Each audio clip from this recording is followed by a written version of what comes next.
मचा बवाल बढ़ता दिखाई दे रहा है। राष्ट्रीय लोक मोर्चा के राष्ट्रीय अध्यक्ष और पूर्व केंद्रीय मंत्री उपेंद्र कुशवाहा ने मीडिया के सवालों पर चुप्पी साध ली है। जब पत्रकारों ने उनसे सीट बंटवारे पर एनडीए के अंदर की स्थिति और उनकी पार्टी को मिलने वाली सीटों के बारे में पूछा तो उन्होंने कोई जवाब नहीं दिया। उपेंद्र कुशवाहा की यह चुप्पी कई सवाल खड़े कर रही है, खासकर जब एनडीए में सीट फॉर्मूले को लेकर घमासान मचा हुआ है। वहीं इस बीच एलजीपीआर की इमरजेंसी बैठक भी हुई है। इसके बाद सियासी हलचल तेज हो गई है। इस खबर के लिए देखिए हमारी एक खास रिपोर्ट। राष्ट्रीय लोक मोर्चा के राष्ट्रीय अध्यक्ष उपेंद्र कुशवाहा ने मीडिया के सवालों पर चुप्पी साध ली है।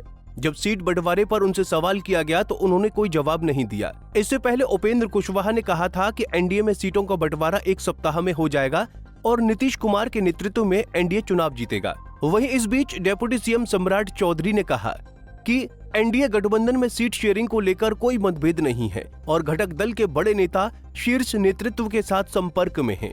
उन्होंने दावा किया है कि सीट शेयरिंग का जल्द ही ऐलान कर दिया जाएगा। सम्राट चौधरी ने यह भी कहा कि एनडीए गठबंधन में सभी दल एकजुट होकर चुनाव लड़ेंगे और उनका लक्ष्य बिहार को एक विकसित राज्य बनाना है। उन्होंने विपक्ष पर निशाना साधते हुए कहा कि वो हमेशा चुनावी प्रक्रिया पर सवाल उठाते हैं और वोट चोरी की बात करते हैं। के नेतृत्व में एनडीए पूरी तरह एकजुट होकर सबसे वार्ता चल रही है। देश के यशस्वी प्रधानमंत्री नरेंद्र मोदी जी, बिहार के लोकप्रिय मुख्यमंत्री नीतीश कुमार जी, चिराग पासवान जी, जीतन राम मांझी जी, उपेंद्र कुशवाहा जी, सभी पार्टियों से लगातार भारतीय जनता पार्टी के नेता बात कर रहे हैं। बड़ा ही सौहार्द माहौल में सबसे वार्ता हो रही है और जल्द ही आप लोगों को खुशखबरी मिलेगी कि सबका गठबंधन का स्वरूप, सीट की संख्या सब आपको बताने का काम किया जाएगा। वार्ता सभी से चल रही है। सब लोगों से सौहार्द के साथ वार्ता लगातार चल रहा है। वार्ता के बाद आपको विस्तृत रूप से बताने का काम किया जाएगा।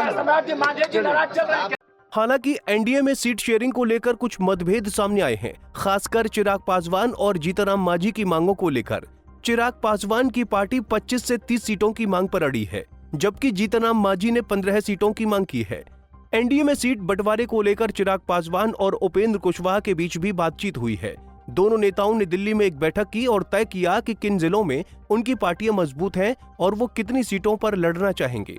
हालांकि उपेंद्र कुशवाहा की चुप्पी के बाद अब यह देखना दिलचस्प होगा कि एनडीए में सीट फॉर्मूले का फैसला कैसे तय होता है और उसका चुनाव पर क्या प्रभाव पड़ता है। देश और दुनिया की तमाम खबरों के लिए आप देखते रहिए पंजाब केसरी टीवी। नमस्कार।